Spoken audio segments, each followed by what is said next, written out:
बिस्मिल्लाहिर्रहमानिर्रहीम। अस्सलामुअलैकुम दोस्तों, आज हम आईक्यू के बहुत ही अहम सवाल सॉल्व करने की कोशिश करते हैं। ये जो सवाल हैं दोस्तों, पुलिस कांस्टेबल तहरीरी इम्तिहान की तैयारी के लिए बहुत ही अहम हैं। इससे पहले अगर आपने अभी तक मेरा चैनल सब्सक्राइब नहीं किया तो मेरा चैनल सब्सक्राइब करना ना भूलें ताकि मेरी मालूमाती वीडियोस आपको मिलती रहें। तो दोस्तों चलते हैं सवालों की तरफ। हमारा पहला सवाल है, If fragrance is written as SBHSBODFG,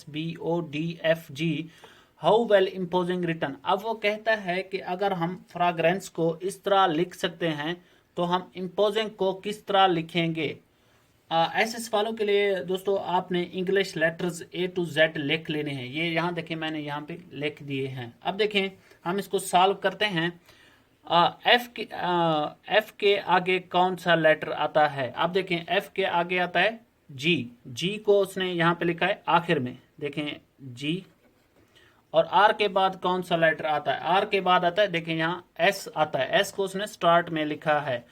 आप देखें ए के बाद कौन सा था। ए के बाद आता है बी, तो यहाँ हम लिख दें बी।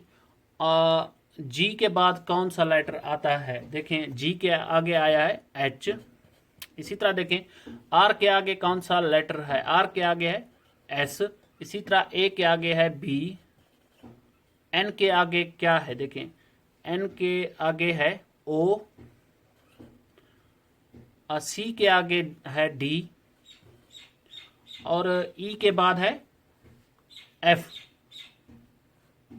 अब देखें एस बी एच ये सेम हो गए। हमने इन्हीं असूलों को फॉलो करना है तो इम्पोजिंग को भी हमने इसी तरह लिखना है। अब देखें यहाँ पे है आई। आई के बाद कौन सा लेटर है। आई के बाद है जे।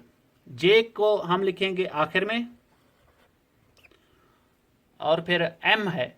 एम के बाद कौन सा लेटर है, देखें एम के बाद है एन।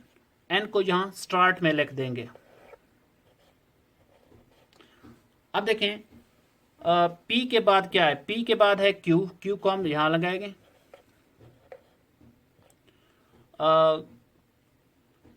फिर है ओ। ओ के बाद क्या है पी। फिर एस। एस के बाद कौन सा लेटर है टी। इसी तरह देखें आई है। आई के बाद कौन सा लेटर है जे। इसी तरह एन। एन के बाद है ओ। फिर है जी।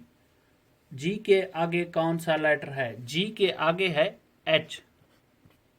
अब एन क्यू पी टी जे ओ एच जे इम्पोजिंग को हम इस तरह लिख सकते हैं। तो अगला हमारा सवाल है, अब देखें find the odd man out. हमने यहाँ से ऑड मैन आउट करना है, जो तीनों से मुख्तलिफ होगा हमने उसको निकालना है। अब देखें X Y C D M N O X. अब हम first A to Z English letters लिख लेते हैं। इंग्लिश लेटर्स मैंने लिख दिया। आप देखें एक्स वाई, यहाँ पे देखें एक्स वाई एक साथ खड़े हैं। इसी तरह सी डी भी एक साथ खड़े हैं। एम एन भी देखें एक साथ है। एम के बाद एन है। आगे देखें ओ एक्स। ओ यहाँ पे है और एक्स यहाँ खड़ा है। अब देखें इनके दरमियान बहुत ज़्यादा फर्क है, तो इनमें तीनों से जो मुख्तलिफ है वो है ओ एक्स। ये हमारा राइट आंसर है। तो अगला हमारा सवाल है,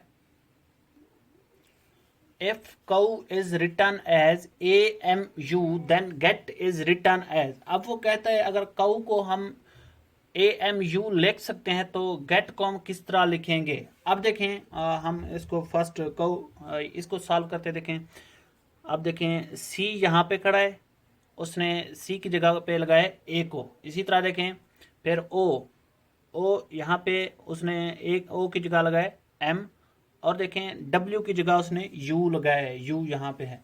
अब देखें सी के बाद सी की जगह पे उसने ए लगाया, यानी एक लेटर पीछे उसने बी को स्किप किया, फिर उसने ए लगा दिया है। इसी तरह देखें ओ एक एन को छोड़ा है, पीछे उसने एम लगा दिया है। इसी तरह डब्ल्यू की जगह यू W यहाँ पे और एक लेटर V को स्किप किया, U को लगाया है। इसी तरह हम गेट को भी लिखेंगे। अब देखें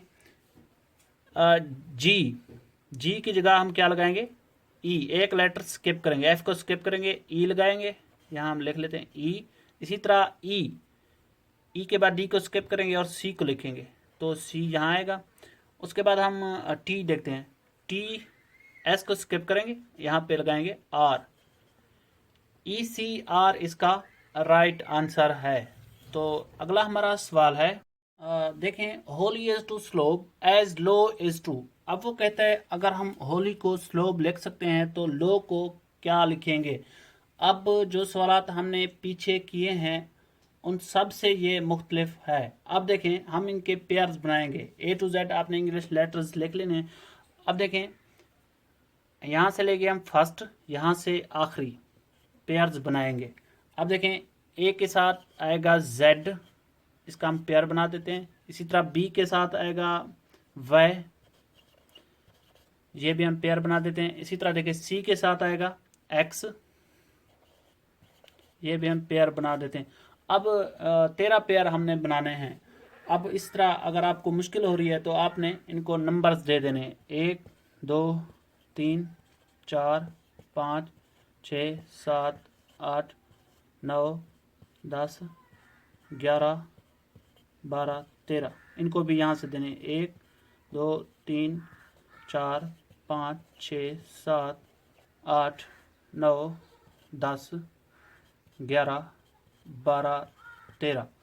अब देखें सी तक हमने अब देखें डी के साथ क्या आएगा, यहाँ भी 4 है, यहाँ से भी हम 4 को उठाएंगे। डी के साथ आएगा W। इसी तरह देखें ई का नंबर है 5, यहाँ से भी हम 5 उठाते हैं। ई के साथ आएगा V। इसी तरह देखें एफ के साथ आएगा U, इसका भी हम पेयर बनाते हैं। इसी तरह देखें जी के साथ आएगा T। इसी तरह हम सब के पेयर बना देते हैं। अब देखें इन सब के मैंने पेयर्स बना दिए हैं। अब देखें एच के साथ आप देखें यहाँ दूसरा लेटर है वो कौन सा है। तो देखें एच के साथ जो दूसरा लेटर है वो एस है, एस को आप यहाँ लिख लें। अब देखें ओ के साथ दूसरा लेटर कौन सा है, ओ के साथ जो दूसरा लेटर है वो एल है, एल को यहाँ लिखें। अब देखें एल है, यहाँ पे एल के साथ दूसरा क्या है, ओ है। अब देखें वाई के साथ दूसरा क्या है, बी है, तो ये बन रहा है स्लोब। अब ये स्लोब आ गया। इसी तरह देखें अब हम लो को किस तरह लिखेंगे, एल के साथ दूसरा लेटर ओ है, ओ लिखेंगे। इसी तरह ओ के साथ दूसरा लेटर एल है, तो यहाँ लिखेंगे एल। और डब्ल्यू के साथ दूसरा लेटर क्या है, तो देखें डब्ल्यू के साथ जो दूसरा लेटर है वो है D. Low is equal to old, तो ये हमारा राइट आंसर है। तो अगला हमारा सवाल है, देखें वो कहता है if ared is equal to 80, dare is equal to 99 and red is equal to 63, read is equal to, read किसके बराबर आएगा। अब देखें वो कहता है एरेड की जो कीमत वो 80 है, डे आर की है 99, रेड की है 63, और रीड किस चीज़ के बराबर आएगा। तो ये थोड़ा मुश्किल है लेकिन इतना मुश्किल भी नहीं है, मैं आपको समझा देता हूँ, आपको इंशाल्लाह थोड़ा समझ आ जाएगा।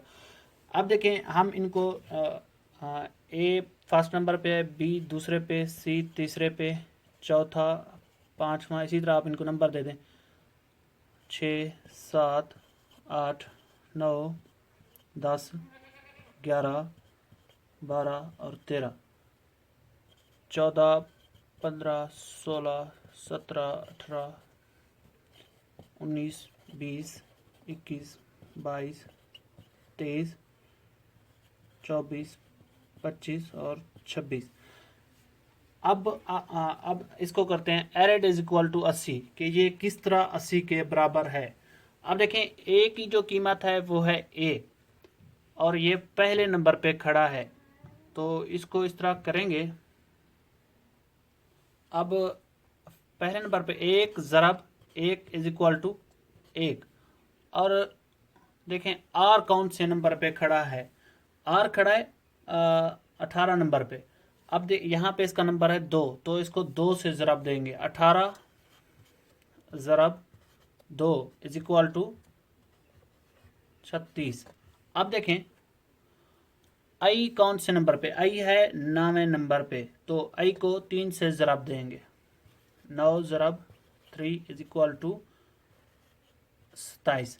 अब देखें डी कौन से नंबर पे है, डी है चौथे नंबर पे, 4 ज़रब 4 करेंगे, पहले 1 से, फिर 2 से, फिर 3 से, इसी तरह डी चौथे नंबर पे ज़रब 4 करते हैं, तो ये हमारा जवाब आता है 16। अब इन सब को अगर आप जमा करें, अगर आप इनको जमा करें तो हमारा जवाब आता है 80। तो एरेड इज इक्वल टू 80। अब देखें डेयर इज इक्वल टू 99। अब देखें डी की जो कीमत है वो है 4, 4 ज़रब 1। इसी तरह ई की जो कीमत है वो है 5, 5 ज़रब 2। इसी तरह ए की जो कीमत है 1, 1 ज़रब 3। और आर की जो कीमत है वो है 18, 18 ज़रब 4। तो यहाँ पर आएगा 1, ये 10, 3 और ये 18 ज़रब 4, तो हमारा जवाब आता है 72। अब देखें अगर आप इन सब को जमा करें तो जो हमारा जवाब आएगा, देखें 11, 14।